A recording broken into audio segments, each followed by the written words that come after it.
Hi കൂട്ടുകാരെ, ഒരു പേരയ്ക്ക ജ്യൂസ് അടിച്ചു കുടിക്കാമെന്നൊക്കെ കരുതിയിട്ട് പേരയ്ക്ക പറിക്കാൻ ഇറങ്ങിയതായിരുന്നു കേട്ടോ. എൻ്റെ മരം കണ്ടു കഴിഞ്ഞാൽ നിങ്ങൾക്ക് മനസ്സിലാവും, അത് നിറച്ചും പേരയ്ക്ക ഉണ്ട്.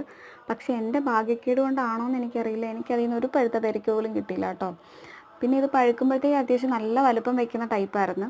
ഞാൻ നോക്കിയപ്പോൾ എല്ലാം അത്യാവശ്യം വിളഞ്ഞൊരു ഇതുണ്ട്, അല്ലാണ്ട് പഴുത്തായിട്ടില്ല. പിന്നെ ഞാൻ പറിച്ച് കളയാൻ നിന്നില്ല. തലേന്ന് അമ്മയാണെങ്കിൽ ഫ്രിഡ്ജിൽ ഒരെണ്ണം വെക്കുന്നത് ഞാൻ കണ്ടായിരുന്നു, ഒരു കുഞ്ഞിത്. അത് പിന്നെ ഞാൻ കട്ട് ചെയ്ത് അതിനകത്ത് ഉപ്പും മുളകൊക്കെ ഇട്ട് കഴിച്ചു കേട്ടോ. സത്യം പറഞ്ഞാൽ നല്ല ടേസ്റ്റായിരുന്നു. പിന്നെ പേരയ്ക്ക എടുക്കാൻ പോയപ്പോൾ തന്നെ അതിൻ്റെ അടുത്ത് സ്റ്റാർ പുളി ഇരിപ്പുണ്ടായിരുന്നു.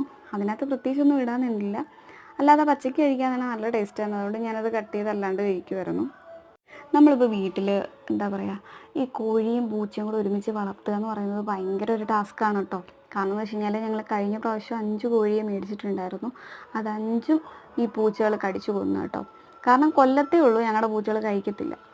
അതുകൊണ്ട് തന്നെ ഞങ്ങൾ കോഴികളെ അടച്ചിട്ടാണ് വളർത്തുന്നത്. അതിന് വേണ്ടിയിട്ട് ഞങ്ങൾ ഇര പിടിക്കുകയാണ് കേട്ടോ. ഈ ഇരയെല്ലാം അതുങ്ങൾക്ക് കൊടുക്കാനുള്ളതാണ്.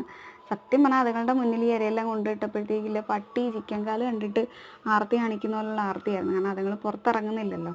പൂച്ചകൾ ശല്യം ഉള്ളതുകൊണ്ട് മാത്രമാണ് നമ്മളത് പുറത്തിറക്കാത്തത്.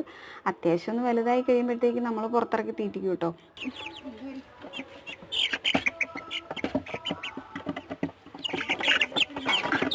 കോഴിക്ക് തീറ്റയൊക്കെ കൊടുത്തിട്ട് ഞാൻ ഈ കയറിയപ്പോഴത്തേക്കും ഞാൻ നോക്കിയപ്പോൾ അമ്മ ചക്ക വിളിക്കുന്നു. അമ്മ എന്നോട് ചോദിച്ചു, എരിശ്ശേരി വേണോ ചക്ക വേവിച്ചത് വേണോ എന്ന് ചോദിച്ചു.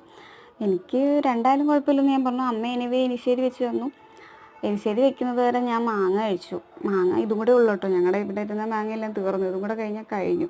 പിന്നെ അമ്മ കൊണ്ടുവന്ന ചൂടോടുള്ള എരിശ്ശേരിയിൽ സത്യം പറഞ്ഞാൽ കുറച്ച് വെളിച്ചെണ്ണയും കൂടെ ഒക്കെ ഒഴിച്ച് ഇളക്കി കഴിക്കാൻ സത്യം പറഞ്ഞാൽ വല്ലാത്തൊരു ടേസ്റ്റായിരുന്നു കേട്ടോ. അത് നല്ല ചൂടും പുറത്ത് നല്ല തണുപ്പും, രക്ഷയില്ലായിരുന്നു.